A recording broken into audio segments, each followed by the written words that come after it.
Hey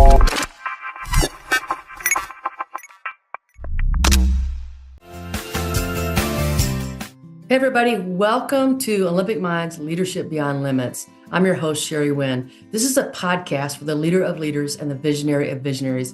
It's for leaders who want to go beyond mediocrity into mastery and beyond success into significance. This is not theory-based. The people I have on my program, they're all people who have lived the life. They know what they're talking about. This is grit tested. This is results oriented. So not theory. This is from actual results that you're going to get. I'm Sherry Winn, two-time Olympian, national championship basketball coach, award-winning speaker and author, and CEO of the Winning Leadership Company. Today, my guest is Allan Stern. I'm so happy to have Allan because he's an entrepreneur. He's a very successful entrepreneur. He has created what's called persona marketing. He's going to tell you a lot about that, about sales, marketing, and AI. He's going to share with you the habits that you need to have to become successful in terms of leadership. And he's also going to share with you a little bit about his HEAT method so that if you're out there trying to brand as a small business and you want to market as a small business, he'll share that with you. I'm so excited today to welcome Allan. So Allan, why don't you tell the audience a little bit more about yourself?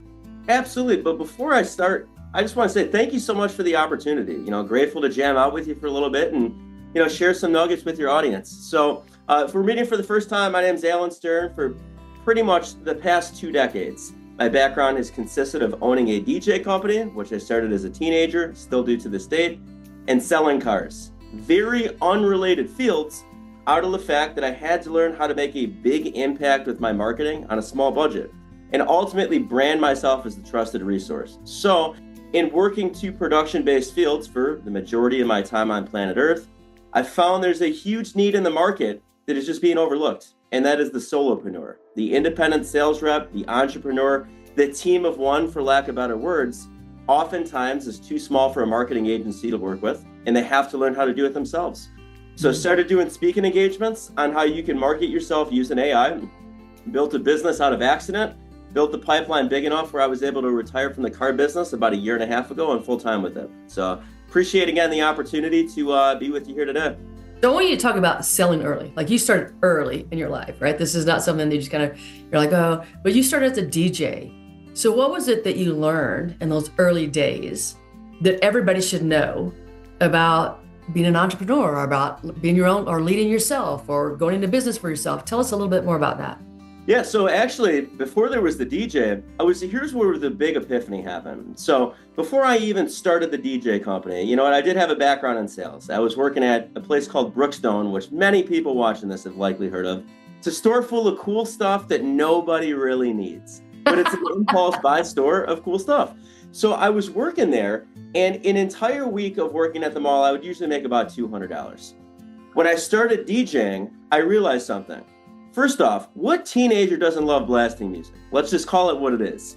In one day of working, doing a wedding, a school dance, a block party, a sweet 16, I was able to out-earn what I did in 1 week at working at Brookstone, doing something for myself. So I really started a business out of accident, but where the aha moments really happened was, if you're a DJ, let's just say that you want to do this as a hobby. Let's say that you're a bedroom DJ, for lack of better words, where you're just kind of jamming out in your bedroom or your house or doing whatnots. You can literally do the exact same thing in a different environment and turn that into a business. If you take a look at it, what's really DJing for a sweet 16, a wedding, a block party, a school dance? It's pretty much the same thing that you were doing in your house anyways, except what you're doing is you're solving a problem in the market, and most importantly, you're creating an environment that people want to be in. And started a business in my teenage years and never gave it up. Wow. So a lot of people, like teenage, that just sounds like so young to start a business. And yet you grew that business into a place that you're like, okay, look, I can work over here for $200 a week, or I can do this and earn a lot more money. And you're your own boss. So here's the thing that I think most people fail at. They have to be their own boss. So that requires discipline. It requires habits. So when you look at being your own boss and you look at the habits that you need to have to create success, what are the top 2 or 3 habits that you need to have to create that success as your own boss?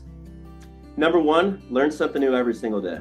just become obsessed with getting, even if it's a measly 1% better every single day. Because if you look at what happens over the course of a year, 1% better every day, you're over 3.5 times the person that you were at the end of the year, assuming that you actually stick with that. And you know what, there's some days where, you know what, you'll completely binge out on a course or a book and really learn a whole bunch. So that's the first thing. The second, though, is always focusing on identifying a problem in the marketplace, because we exchange money simply to solve problems. If you take a look at this, like really take a look at this, we go to a car wash in the dead of winter and we exchange our time and our money for that service to solve the problem of us not having to do it ourselves in the freezing cold.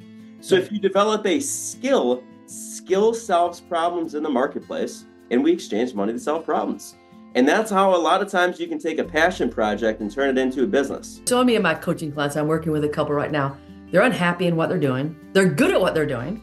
So they're in marketing, they can sell, they're really good at selling. And of course they're getting, this much of what they're really selling. Sure. They're like, they get the commission, they're making the company millions of dollars. And so my last one, I said, what are you making the company per year? And she's like, 42 million. I go, oh. How much of that 42 million are you getting? And she's like, well, I'm not getting $1 million. I was like, well, then, you got to think about this. You have the capacity to do that. So look at your ability to sell. I mean, you already have the ability to sell. That's the greatest thing. Now you got to find the thing that you can sell that solves the problem. So, that's the key. I also think that it's just wonderful that you talk about, continue that lifelong learning mentality, the growth mentality, understanding that every single day, it's essential for us to continue to grow, no matter what your age is, no matter how much you know, right? Because there's always more knowledge to gain. So those are key. So one of the things that you do, you're talking about AI, and I think right now, as leaders, as entrepreneurs, as solopreneurs, we're talking about, we need to get on board with AI. If we don't get on board, we're going to be left behind. We're not going to have the option at all of even being in the marketplace. So what are the keys? You're looking at AI. How should we best use AI? Or what is it that you think that AI is going to replace, in terms of us never doing again? Or what is it in AI that really, maybe the thing that you love the most about it? Just kind of talk about AI and all those kind of areas. And, I think, for me, I'm not a computer geek. I'm not a technology geek. When I first saw a computer, Allan, I'm a lot older than you. You got to imagine this. I'm in high school. I walk into the room and it takes the whole classroom. It's against one wall, against the next wall, and part of the back wall. I'm like, this is crazy. We're never going to use this. You got to punch these cards. You got to feed it through this thing. This is unusable. And now, we carry one in our hand every single day. So talk about AI in terms of marketing or in terms of business so that people understand how essential it is that you are on board with this AI. Yeah, so the best example that I can give that will resonate with everybody is right now, using AI versus not using AI is truly the equivalent of doing math freehand versus using the calculator. Now, go back to that comment that I made about skills and just getting 1% better.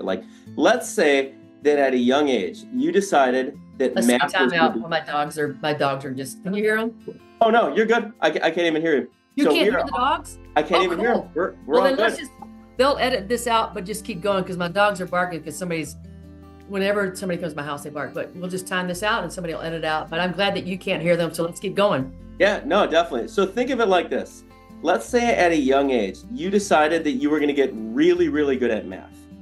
In your college years, you went all out. You devoted all of your time to getting good at that skill. You hired a tutor. You did all of that.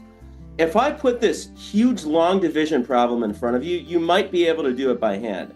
But the truth is, you will lose every single time when it comes to speed if you go against the calculator. And that's kind of how AI is right now in business. So a great way to look at this, the difference between something like a Google search, which at this point, everybody for the most part is familiar how to use that, and AI, is Google will give you suggestions. You type in gas stations near me, restaurants near me, and it suggests that you go to other websites. On the other hand, these AI tools like ChatGPT, Google Gemini, Claude, Perplexity, DeepSeek, Grok, all of the big players in this space, they actually give you answers. Whether they're the right answers or not, that's another conversation. But you can use these things as your thinking partner. You could really use it as a consultant that you don't have to pay for. So let's say that you are somebody who is bootstrapping this. Let's say that you don't really have a marketing code. You're a team of one. If we exchange money to solve problems, here's how you as a business owner could use that to your advantage. You can go on ChatGPT and type in, what are 5 problems that would cause somebody to consider purchasing a new car? Why is the problem important? Because that's what makes the phone ring in the first place.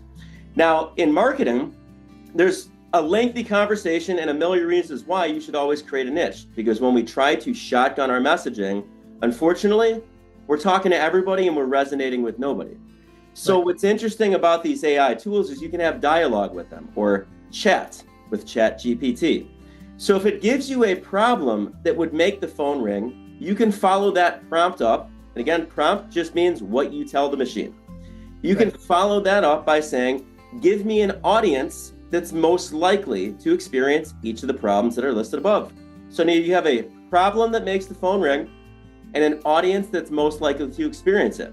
And that way, if somebody were to come up to you and say, hey, who's a good referral for you? Instead of you just saying, well, I don't know, anybody that's looking to buy a car, you can specifically say, I'm looking to get in contact with owners of older vehicles who experience the problem of frequent, expensive repairs. And now you have an audience just like that. And these are all of these do-it-yourself hacks that cost no money. 2 minutes or less, you can do all of these things. And I just feel an obligation to the business community and the sales community to teach these because they're not taught in school. The chat is, I use chat and Claude and Gamma, and I have a whole bunch of them that I use.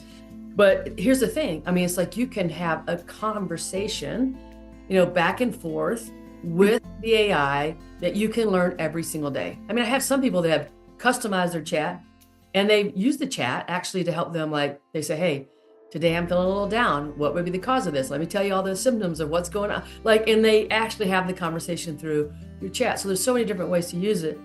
But when you're talking about marketing, right? You're a small company, maybe you're, like you said, a solopreneur, maybe you have 5 people, maybe it's 20. So, and you're looking at marketing, you say you got to solve the problem. What else do they need to know about solving the problem, or how they need to get that out there? Because you said, look, you can find the people. Now, what do you need to know about marketing? What do I need to know if I'm a company of 2, so me and one other person, big company, woo-hoo. But you've got to get out there and you've got to connect with people. They need to know that you exist and they need to know what problem you solve. So how would people do that? What's the best avenue? Is it LinkedIn? Is it creating ads? Is it what way would you tell people to go to make sure that you get to the people that you need to serve? Really, there's 3 things. Number 1, connection. Number 2, positioning. Number 3, distribution. If you look at this from a very simplistic viewpoint, AI is growing every single day, every week, every month. It's getting more and more advanced. We're at a point, it will outsmart you, it will outspeed you, it might even outskill you, but it won't outconnect you. That's the reason why I named my company Persona Marketing, is it was truly formed of the belief that before somebody buys from a brand, they buy from a person who represents a brand. And I'll talk a little bit more about the HEAT method. The HEAT method is actually something that is a blueprint that will allow your social media content to connect and position you as the trusted resource at the same time. So on the idea of positioning, this is how you create a market of one. We all have access to the same tools, but not the same presence. And that presence is your personal brand. If before people buy from a brand, they buy from a person that represents a brand, what we have to do is we have to communicate to the world who we want to be known as and what we want to be known for. And then that leads me to number 3. You need distribution. You need people to hear about you. And that's the beauty of social media, is over half of the world's population has a free account on either Facebook, Instagram, or LinkedIn. So it's never been easier to connect with people. But if you really think about it, like really, really think about it, we're more connected now than ever from a technology standpoint. But on a social level, we're actually more disconnected than we ever have been.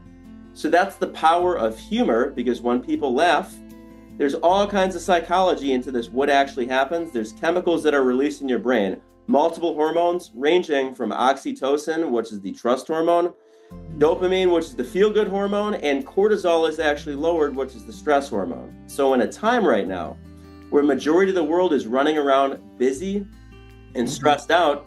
You can make somebody's day if you make them laugh. So true. And like you said, there's so many benefits to laughter. I mean, we're stressed constantly. We're reading the news, which I don't read the news. We're looking at the news. We're hearing all this negativity, and all of a sudden, like, whether we know it or not, we get in alignment with the wrong thing. So we're a little bit negative. We're a little bit, that comes out in our wording. It comes out in our energy. So you said laughter, humor. So if you're saying to somebody like a post to create that kind of humor or the laughter or the connection, what would they be looking to do? I mean, is it animals? Is it just something you word funny? Is it a funny video? What connects the most with people? Here's the easiest win, like the easiest of easiest wins that you can do in less than 2 minutes with no graphic design skills. Easiest win is to make a meme. Now, a meme is simply a picture with a caption, but don't knock the simplicity of this. Because here's the thing, people go on social media so that they can be entertained. If the audience is here to be entertained and us as the business owner, we're here to sell and promote, huge disconnect. And according to Facebook, on mobile, people spend 1.7 seconds on a piece of content. So the 2-second rule, it's a very real thing. We have to be short and concise.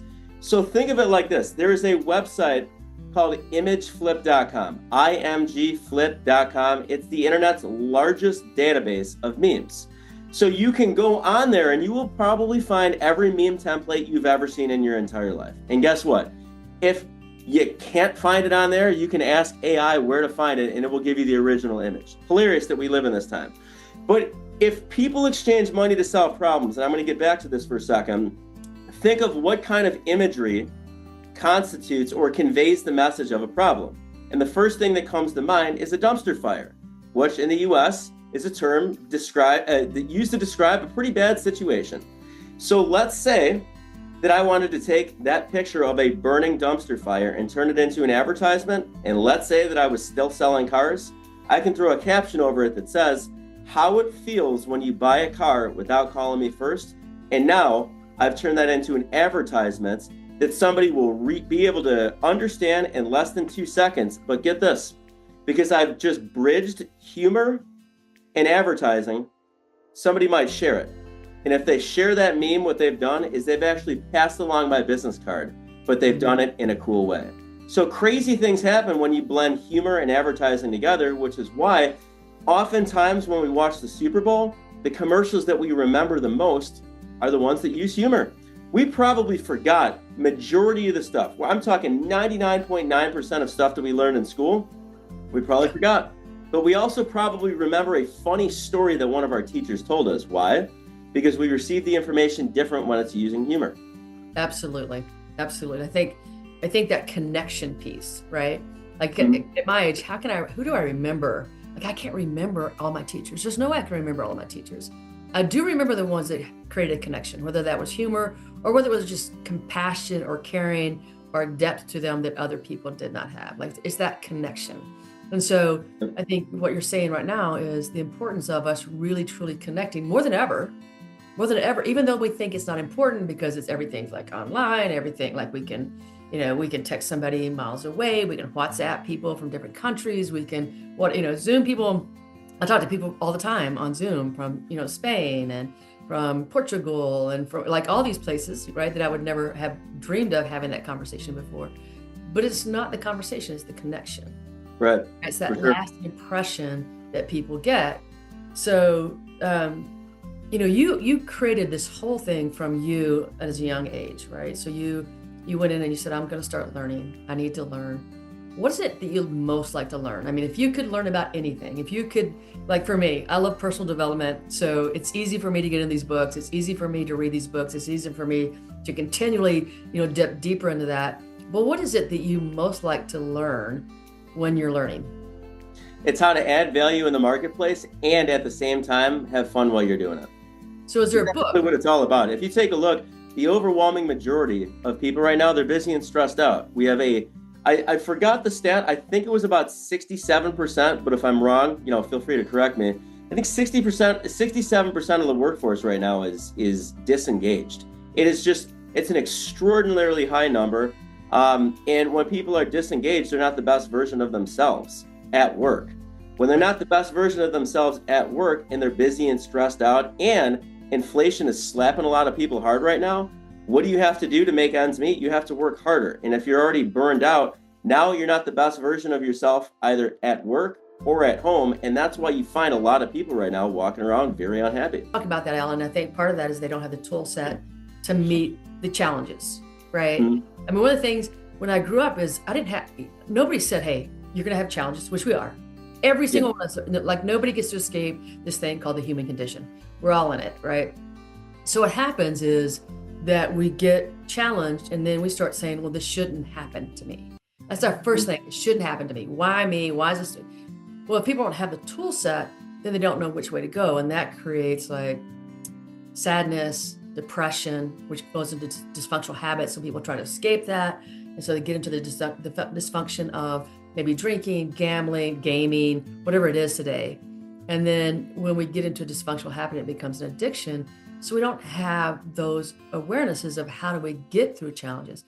So I know as an entrepreneur, you've had to have challenges. And I think people don't think, like people like you, they're like, oh, well, he just had the golden pathway. It was really easy for Allan. So tell me one of the biggest challenges that you've had and what did you use to overcome that challenge so that people know, like, yes, even though you're hugely successful, like you have been, going from business to business to business, learning and growing along the way, they need to know that, you're going to face challenges and you can get through those challenges.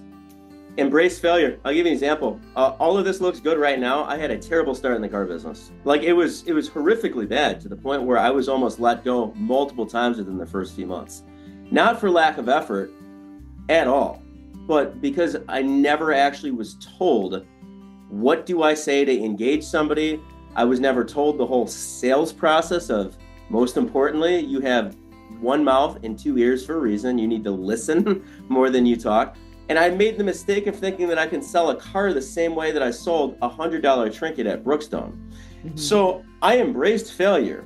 And here's the thing, failure is not bad. It just means you get to try again the next time with more data. You get to collect all the data in the process and figure out what didn't work. You can choose to go about that your entire life like that and just, bounce around this, that, and the other, or you can take the shortcut. And the shortcut is reading a book, taking a course, hiring a coach, hiring a mentor, surrounding yourself with a community of people that are all like-minded in moving the needle in one way, shape, or form. So give you an example, in 2011, when I first started in the car business, it was so bad that there's a minimum number of cars that you're supposed to sell to keep your job. Not only did I not hit that number the first 6 months, but I was on guaranteed salary. So if you're on guaranteed salary in a commission-only field for the first few months and they kick the can and you're not selling anything and you're burning a lot of opportunities, as they say, eventually they sit you down and they say, hey, this isn't working out. So it got to a point where it was so bad that they actually removed me from taking any showroom traffic, any new inbound phone calls, or any internet leads until I closed at least 2 or 3 of the prospects that were in my pipeline. You know what? It was one of these things where I was, for lack of better words, skating on thin ice, and I had one more month that I begged the GM to keep me. And then I actually realized, you know what? Maybe it would be a good idea to figure out why this person is interested in this car. The best story that I have is there was, I want to say, probably somewhere between 85-year-old senior citizen woman, senior lady that came in that was driving a 15-year-old Buick Park Avenue, which if you're not familiar with that car, that is the biggest sedan that Buick had. We're talking, this thing is a boat. You don't park it, you dock it. It's massive. She didn't want to get a new car. Her kids were making her get a new car because the car was like 15 years old. So she comes in saying, you know what? I just want something simple. Roll up windows, cloth seats. I don't want anything on it. So what do I decide to do? I decide to start talking about what I thought was cool. The rear camera, the Bluetooth, the push button start, the navigation, all of these things that she couldn't care less about, and she couldn't leave that conversation fast enough. So finally, one of the general sales managers actually listened in on this and had that sit-down conversation with me and said, dude, here's where you went wrong on this, and this. And then I was given data on what I shouldn't do. and corrected that little by little, and then ended up developing into the person that you see today. Right. So what I hear, because I'm a leadership, I'm a leadership coach, leadership consultant, what I hear is like how they missed the opportunity to train you and train you right. So instead of saying, hey, yeah, we're going to hire you, blah, blah, blah, and just go, good luck, we're going to throw you out there. They could have taken time to train you. And a person like you, because you're eager to learn, you're coachable, you're ready to get to the next level, you would have adapted quickly. Now, other people may not adapt, they might not learn, whatever, but the big miss, I think, in a lot of leadership is people don't train the leaders and they don't train their people. So they come through. I mean, look, I'm a 2-time Olympian, and I can tell you how much I didn't learn about the sport that I played. So I was transferred from basketball to a sport called team handball, which is not like racquetball at all. It's a European handball. You play it with a goal. It's like a measure. You can think of soccer using the hands or water polo on land. I had all these European coaches, because we didn't have Americans who played the sport, all these European coaches, and they all assumed that we knew how to play. And none of us knew how to play. And so they started at this level. Well, you're on the national team. They started at this level of trying to teach us at this level, which we did not know. And we were just getting our butts kicked. And they needed to start us from step 1, step 2, step 3, step 4. Like, you had to start us as if we were in kindergarten learning this sport. And so what I know is that teaching is critical to being a good leader. And so one of the things that you teach is the HEAT method. So if you can go through that, what does HEAT mean for us? Because I saw that when you're teaching people to do it yourself, right? You're teaching them from the perspective of they need to understand this so they can grow. And so I need to teach them at a level that they don't know. So I'm assuming they don't know a lot, right? And teach them how to grow through the HEAT method. Yeah, absolutely. So to oversimplify this, HEAT method, this is the blueprint for building a personal brand that does the selling for you. What will it do? It will allow you to connect and position yourself at the exact same time. So the HEAT method has 4 parts. There's humor, education, adding value, and trust. You blend all 4 of those. You hit all 4 of those boxes. What you can essentially do is meet somebody in person one time, connect with them on social media, and they warm up to you over time. Like literally 6 weeks, 6 months, a year, 2 years, 5 years can go by. And if you're consistent with this, people feel like they know you, like you, trust you. And if you are in a sales role or a business owner, this makes you a lot easier to send business to. So I'll break down each one of these, and I'll give you a tangible example of how to do this, just in case anybody wants to take this and run with this. And I'll even give you prompts that you can ask ChatGPT. Like I will draw stick figures with crayons for you. So right now you're adding value. Right, exactly. So he's doing his own method. He's adding value. That's what it's all about. So here's the thing. People go on social media to be entertained. I said this earlier. If we're there to sell, they're there to be entertained. Huge disconnect. You bridge that gap through humor. But the science here is we see 4,000 to 10,000 ads every single day. That is a crazy amount of noise that we have to cut through. So the kicker is when people laugh, they tend to remember what made them laugh. And in this case, that's you. That's how you stop the scroll, cut through the noise, and actually get people engaging on your content by making them laugh. But the thing though is it's not really about being funny. It's about creating a connection. A use case scenario here is, let's say that you're at a networking event, a conference, whatever it is. You meet somebody and you connect on social media and they really don't know anything about you. Mm-hmm. If they see your content and you get them to start laughing, what goes on in their mind is they start saying, you know what? Business aside, this person seems cool. I may not need their product or service now, but in the event that I did, they seem like somebody that I would enjoy working with. Hell, I would go and grab a beer, a coffee, lunch with them because I enjoy their company. And that's half the battle right there, is just when they're ready, enabling them to feel comfortable reaching out to us. So we've all heard the term trusted resource. That's amazing. There's nothing wrong with that. It's absolutely a way that you want to position yourself. But how many trusted resources do you know that you may or may not feel comfortable reaching out to? So my take on that is to become the approachable authority. So that way somebody feels comfortable not only working with you, but they can't work with you unless they feel comfortable reaching out to you. So humor checks off that box. The trap though, and really hear me on this, you can't get lost in humor. I made that mistake for years.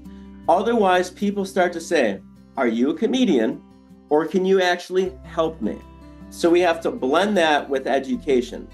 Education-based marketing is so powerful, it's unbelievable. This is not my thing. I actually got this from a book called Ultimate Sales Machine. But to really simplify this, when you sell, you break rapport. But when you educate, you build it. When you educate, it becomes your prospect's idea to reach out to you, as opposed to you trying to cram your product or service down their throat. They say, you know what? I think I might actually want to reach out. Case in point here, if I met somebody at an event, and let's say that I was still selling cars. Let's say that I saw that they had a 25-year-old car that was completely rusted out, and it looked like the front bumper was hanging off. If I went up to them and said, hey, here's my card, want to come in at noon and test drive something? I have about a 0% chance of something going anywhere, because what I've done is I've insulted somebody. However, if I take the content approach and I start saying, hey, here are 5 signs that the car that you're keeping, that you have right now is actually costing you more money, keeping it, then replacing it. Here's the calculator, the equation. By the way, if you want more info, let's hop on a call. What I've done is I've put an idea in somebody's head. So the humor is about creating a connection so somebody feels comfortable reaching out to you. Education is about saying, hey, I'm not a salesperson, I'm a resource. When you're a resource, people want to pick your brain. When they pick your brain, what you've just done is you've generated a lead, but you've done so by being able to solve a problem in the marketplace. So you put the two of those together, your audience says, this person's cool, but all jokes aside, they can actually help me. I promise if you just do those two things, you forget the A and you forget the T in the heat method, you will still notice a pretty dramatic spike in your engagement. Right. So I think it's another too. I would say this is like, when people start to sell, like it's a disconnect because people go right into like resistance, right? Yeah. So if you start with the selling thing, we're like, here we go again. Like, all I care about is selling their product. They don't care about me. And so it's really important that you start with that connection phase, that you are connecting and with the idea that it doesn't matter if I sell this or not. It doesn't matter if they take it or not. But if I can give them something, if they walk away with something that helps them, I've done a great thing today. And I think that people feel that, not just by what you say, but they feel it by how you come across. So you can go ahead with your next two, A and T, add value and trust. Perfect segue. Literally perfect segue. You actually stole my thunder. I might as well just stop the interview. No, I'm just kidding. So if you take a look at it at a very simple level, it's not what you say, it's not even how you say it, it's how your audience feels. If you are somebody that solely focuses on adding value, people start to feel like you're looking out for them. Now, what's interesting about adding value, not only is it a strategy and a concept, it's also a tactic. So I'll give you a couple things here. The book Ninja Selling really breaks this down. Great book, especially if you're in the real estate industry, highly recommend it. But if we talk about adding value, human beings usually spend their money on one of two things. Everything falls under these 1 to 2 categories. Number one, they spend their money on ways to feel good. Humor makes somebody feel good. Endorphins are released, dopamine is released, all of these things. So feeling good is adding value, but also solving a problem, which education-based marketing does. So all of these actually fit under that. But what's interesting is nobody wants a lopsided relationship. We live in a world of scams. We live in a world of a lot of takers, unfortunately. So if you are somebody that gives more than you take, what happens is people start to feel like you're looking out for them. They say, business aside, this is a good person. I actually want to help support them because I think instinctually that they will take care of me because they've given more than they've taken. But the tactic side here is when you introduce something of value to somebody, they associate that value with you. In other words, this is how you can stay top of mind without spending any money. If I recommend a book, a podcast, a vacation destination, a restaurant, a happy hour, if I recommend anything and it actually adds value to you, when I introduce something of value to you, you associate that with me. Case in point here is if somebody's listening to this and they're like, wow, I got a ton out of this episode today. What ends up happening is because you introduce the heat method to them, if they actually take action on that, who do they think of? They think of Coach Sherry Winn because you introduced that to them. So for me, having a DJ background, I record almost every single set that I do anywhere. Why? Because I can give it to the clients or I can give it to anybody in the audience. And if they are listening to that when they're going about their business, who do you think they think of? They think of me. So I'm able to stay top of mind without spending any money by introducing things of value to somebody. Now, the last thing is free value creates trust. People do business with those who they know, like, and trust. And nobody can sell you better than a satisfied customer. So think of it like this. Why would I waste my time and energy trying to tell the world that I am awesome when I can have a satisfied client do it for me and way better? 90% of people, according to Nielsen, say that they trust reviews from friends and family over any sort of advertisement. So if you can take satisfied customers, get a testimonial, and turn that into social media content, what you're doing is you're building your business without bragging. Right. So if you check off all 4 of these boxes, humor, education, adding value, and trust in your content, you can meet somebody in person one time, connect with them on social media, and they warm up to you over time. So when your marketing goes cold, all you got to do is drop some heat. I love the last thing you just said. That's wonderful. Allan, you gave so much value today. I mean, you really did. I appreciate sharing with people. And even if you're not an entrepreneur or a solopreneur, if you belong to a company and you understand the heat method, if you just understand the connection and how essential it is to connect with your team members, to connect with your clients, just connection, how essential that is, and to bring a little humor, to add value every time. Somebody you meet on the plane, and I've done this before. I've met people on the plane who are like, man, can I have your card? I'd like to contact. I don't give it to them. They ask, like, how can I follow you? How can I find you? And so this is really important for all people. And even just if you're not even in, like, you're thinking, well, I'm not really doing any of this. I still think that if you understand any relationship, your spouse, your kids, your family, your friends. I mean, this is really about any relationship beyond what we're talking about today. So Allan, if you have one thing that you want to leave them with, if you have one more thing to add value today, what would you share with our audience? Here's what I'd say. It's more of a conceptual standpoint, and that is when it comes to AI, it's not you against the machine, it's you harnessing the power of the machine. So if you like this heat method that I just gave you and you wanted to take action on it, go on ChatGPT and say, give me 10 meme ideas to promote blank industry. Now you have all of the think done for you by the machine. Go to imageflip.com, turn that into a meme, it'll give you the template. From the education standpoint, what are 10 rule of thumbs that somebody should know before they buy blank? At that point, what you're doing is you're giving insightful tidbits and you're helping somebody out. As far as adding value, think of all of the things that you can just introduce. Again, no strings attached. All of the things that you can introduce to your network. And now what you're doing is you're becoming omnipresent. You're kind of creating this spider web around everybody that you know based off of value. And they eventually feel obligated to pay it forward. And then just think about who has had a great experience working with me that I can get a review from. And if you don't have a website, go on LinkedIn and ask them for a LinkedIn recommendation. And then at that point, you have all the content that you need and you've spent no money in the process. Nice. So a lot of great information. I was taking notes and people saw me. I'm like taking notes because I think what Allan gave to me, even though I know some of this, he introduced some things differently that I need to think about, reflect on, and then utilize. So I hope that you're doing the same thing. So everybody, thank you for joining Olympic Minds Leadership Beyond Limits. And if you loved what you saw today, love what you heard today, please, please, please share. This is adding value to your friends, adding value to your peers, like adding value to your company. And have a winning day, everybody. Take care. Bye now.